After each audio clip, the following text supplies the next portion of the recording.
What is going on, everyone? Welcome to 24/7 Football for today's video. Now, we're going to bring you what we feel are the top 5 young players to watch out for next season in English football.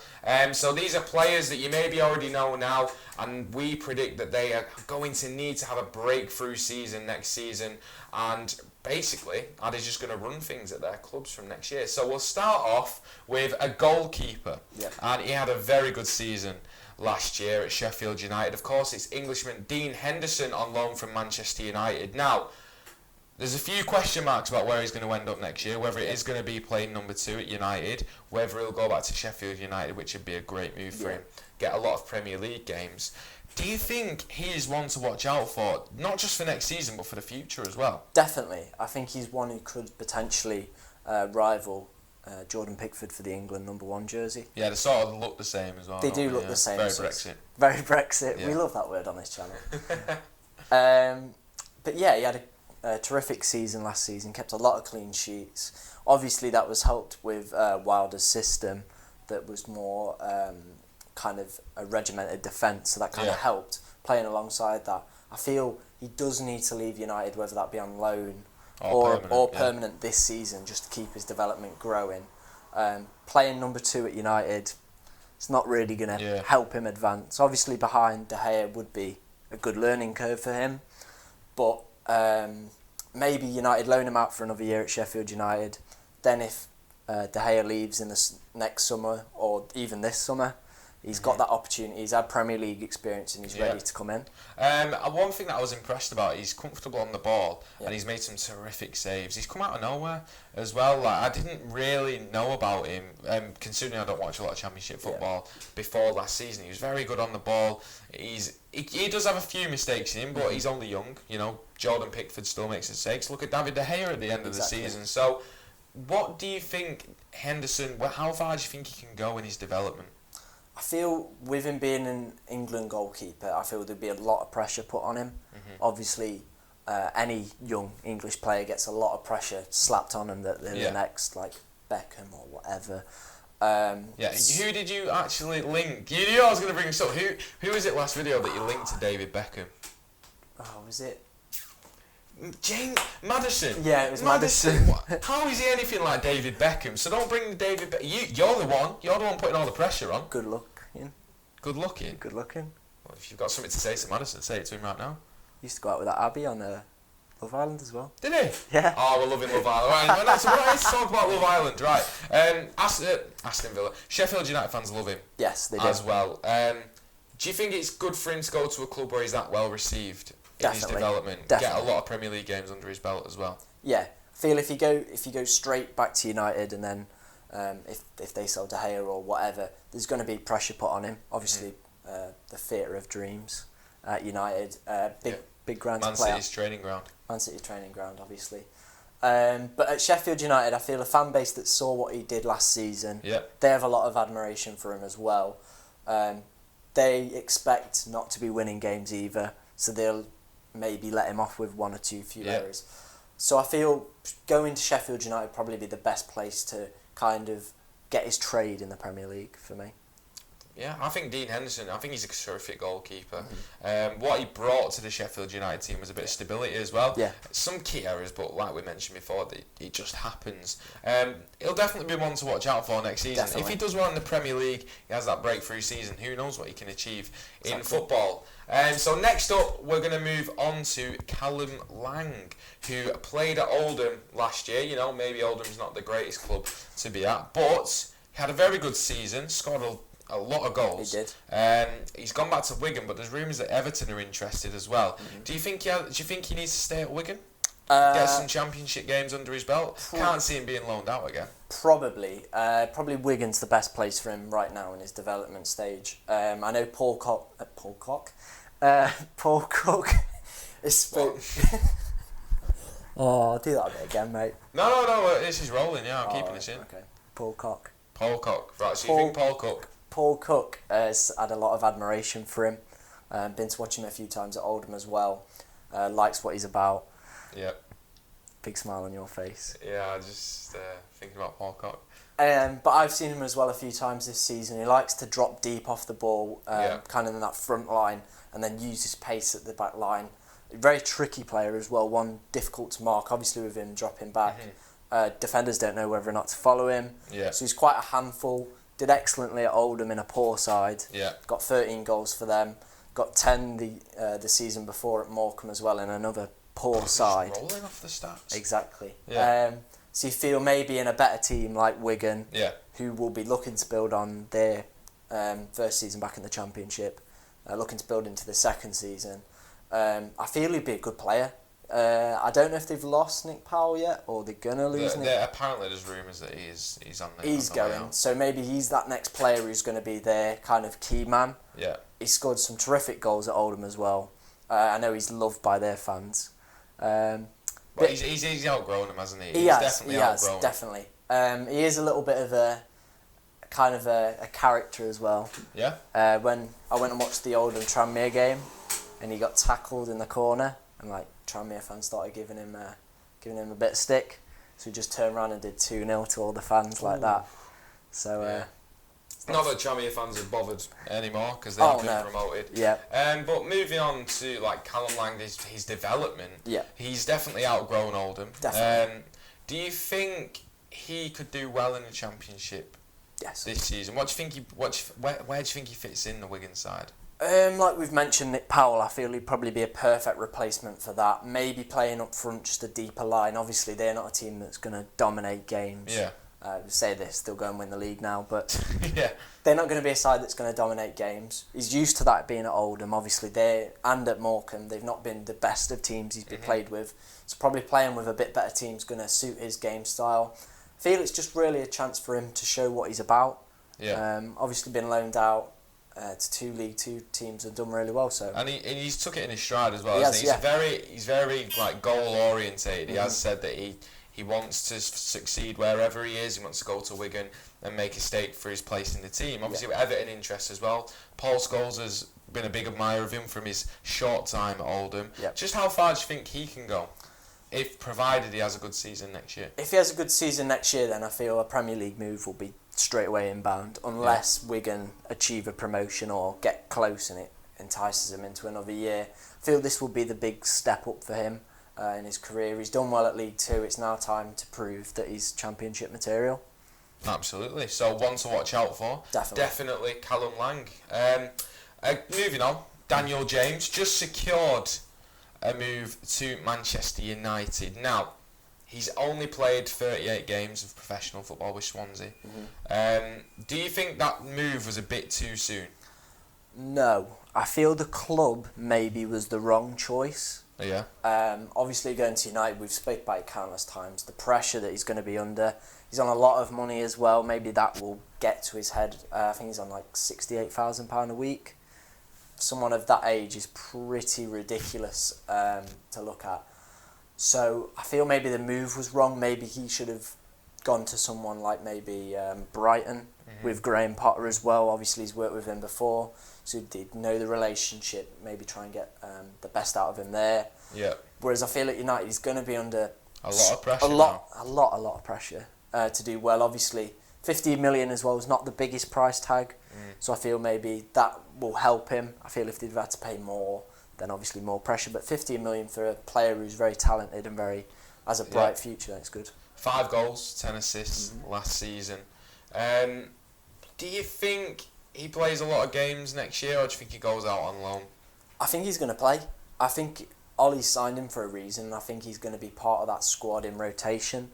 I think he'll play quite a bit in the Premier League. Yeah. To make that signing and be your first signing as permanent rapid, manager. Isn't he? That's one thing that you can't teach. He's absolutely rapid. He is. Tore City apart in the FA Cup as well. 1-3-2, mate. You know what I mean? Well, you know. Offside goals galore. Exactly. Love it. Don't matter. So, do you think other players like Martial, these big money signings, do you think they'll need to look over their shoulders with James coming in?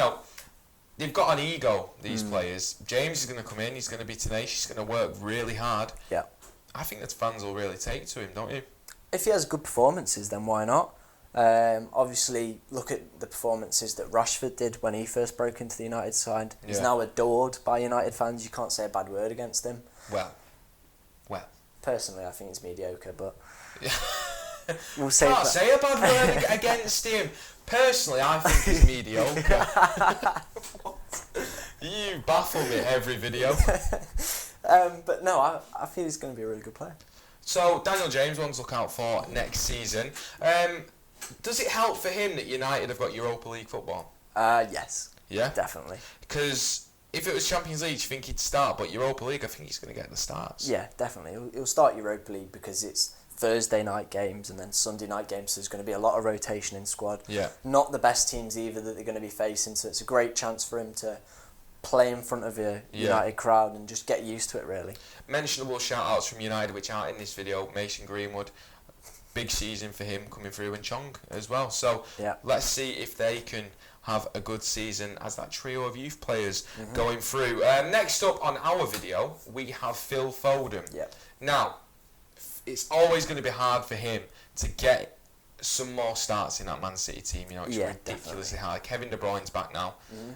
David Silva could be on his way out, and he is 33 as well. So you'd be thinking, is there room for Foden to have a really good season? He'd had a few starts last year, scored a vital goal against Tottenham when they won 1-0. He's had a good season last season for his development, but is it time for him to kick on next season? Yeah, definitely. Obviously, 19 years old now. Obviously, you mentioned there Silva as well, 33 now. So maybe City are looking at, is Foden going to be the long-term replacement? Probably yes. Looking how Guardiola's kind of moulding him. Don't think he'll go out on loan this season. Well, Guardiola said as long as he's at the club, he's not going anywhere. Exactly. I feel he's going to get more and more opportunities this season. City will probably try and go for every trophy again, so there'll be loads of opportunities in the FA Cup. Capital One, is it? Or the Carabao Cup. Yeah. I feel maybe where he needs to probably look at is getting more starts in the league. Yeah. Maybe trying to learn from players like you mentioned there, De Bruyne, Gundogan, Silva. Well, he does sit next to David Silva in the dressing room. Oh, He's, mentoring off David Silva. What more can you want in life? Just for him to learn off all these players like Kevin De Bruyne, things like that. Is the hype real with Phil Foden? I've watched him a few times this year, and I do think he has got some qualities about him. Yeah, on the turn, he's very good. I feel where the next step for him will be is playing him in a crucial game. Well, Tottenham Tottenham at home after getting beaten in the Champions League, he started the game and scored the goal that won. Yeah, fair point.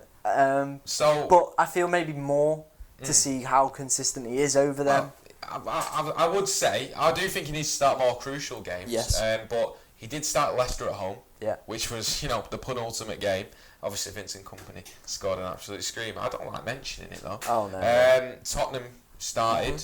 Cardiff at home. Again, it was a tricky game. He started Cardiff at home. Well, have you ever started against Cardiff at home? No. Has Mansfield ever played Cardiff at home? Yes.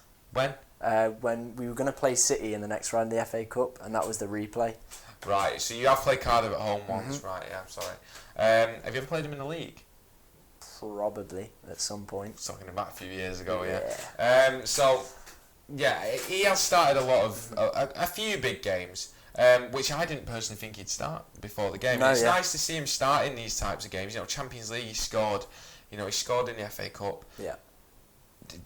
I just think, where can he end up in his career? Do you think he's the future of England as well? I actually said this to someone the other day watching England. I feel they missed that creative midfielder, especially against Holland. It seemed very like there was no kind of creative player in there. Foden would be probably perfect for that game. Madison. Harry Winks, but didn't even get in. Exactly, yeah. I feel there's a great chance for him in that England midfield. It's calling out for someone like him. So a big season coming up for Phil Foden, and brilliant to see an English player coming through such a brilliant squad like Manchester City, so just get that in there as well. So next up on this video, the top 5 young players who can have a breakthrough season next year, and it's a pretty big one. He's been linked with Bayern Munich. He had a few starts last season. It's Calum Hudson Odoi, and one thing that I feel that will benefit him is this transfer ban that Chelsea have been given. Yeah. What do you think when you watch him play? I've watched him play not too often, but I've watched him enough to get a general perception of his kind of style of play. Good in the Europa League as well. Very good in the Europa League. There was one game though where he got completely isolated and was out of the game. Came off in like the 50th minute. Can't quite remember who it was, but someone sussed him out. I feel there's a lot of room for growth there. Yeah. And like you mentioned there, the transfer ban is going to give him an opportunity. Feel the Hazard leaving as well. It's going to massively help him. And you look at everyone else in there. You look at Willian, Pedro. Aging, yeah. Pulisic is going to play on the other side. Do you think there's an option for him to really have a good season next year? Yeah. Especially if Lampard comes in as well. I know he's rewarded quite a few young players with opportunities at Derby. So maybe that's something he's looking at if he goes into that job, rewarding Hudson-Odoi with starts and games. But it'd be interesting to see who comes in, because I know Sarri's maybe leaving. That's all up in the air at the moment. Yeah. We talk about Bayern Munich, £40 million pound bid they put in last season. Do you think that was warranted, or do you think it was a bit too over the top? Maybe a little bit too over the top. Do you think they've seen Jadon Sancho and they've thought, oh, well, hang on, another English winger? Yeah. Obviously, he's done quite well for them to warrant a £40 million kind of move. But I feel it was a little bit premature. Yeah. Like, he'd not played at that point. I don't think he'd started a game for Chelsea.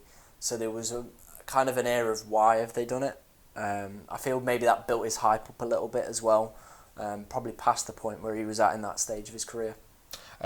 Good winger, a good English winger. We seem to be getting a few too many wingers at the moment, so if we could stop producing wingers and maybe start producing some centre-halves, that'd be a start. Yeah. But we mentioned the transfer ban, how it's going to impact him.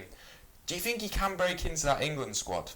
Because there's a lot of young players pushing now. There is a lot of young players. I think it'll be an interesting thing to see who Gareth Southgate kind of rewards. Euro 2020 coming up next summer as well. Yeah, there's a lot of competition out wide, and it also depends what kind of system England are going to be playing. Are we going to be playing one with wingers? I think we already know Raheem Sterling's going to go. Yep, definitely. I mean, because even if he has a shocking season, Gareth will still take it. Yeah. I think Jadon Sancho will go. Definitely. He'll take Rashford. You've got literally there's one more wide player that can go. Danny Welbeck, he's coming back. Yeah, Danny Welbeck will be in there, Andy Carroll, he's getting the band back together. God, Andy Carroll's actually played for England. I know, yeah. That is shocking. Shame. So, you've got players like Maddison, as we mentioned, Foden. Yeah. We've got Hudson-Odoi. A lot of players that are trying to come through. Definitely, yeah. And who goes, who leaves?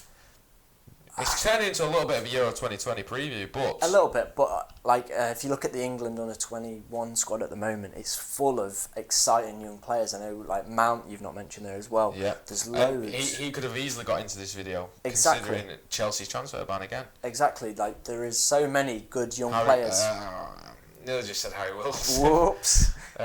So Harry Wilson could be in for the Welsh. But yeah, there's a lot of players coming through. It's a bit of a dilemma for Southgate. Definitely. But if these players have breakthrough seasons, particularly with that tournament coming up, Euro 2020, he's definitely going to have a headache. Yeah, he's going to have quite a problem on his hand, to be honest, because he's going to be looking and thinking, well, look, I've got loads of attacking options, but where's the centre backs? And you know what? We're going to have all these players, and Delph's still going to be in the starting lineup. I love Delph. Oh, he's brilliant. Yeah, Gareth Southgate loves him as well. So there you have it, our top 5 young players to watch out for next season. You may already know them, we just feel like they can have breakthrough seasons come next season. So they'll be definitely ones to watch out for. Now we've done this video, they're all going to flop next season. Definitely. So don't take our advice on it. If you had any other suggestions of players we should have mentioned, please mention them in the comments below. And if you have enjoyed the video and want to see more content like this, then subscribe to the channel, please, and like the video as well. Tom, again, thank you very much for coming on. They should definitely have a look at the website. Definitely. It's all in the link in the description. What more do you want? Come on, stop being sad. And thank you very much for coming on again, Tom. No worries. Thank you very much for watching, everyone. Have a great week, and hopefully Love Island is getting you through the lack of football at the moment, and the Women's World Cup as well. So thank you very much for watching. We'll see you next time. Thank you very much.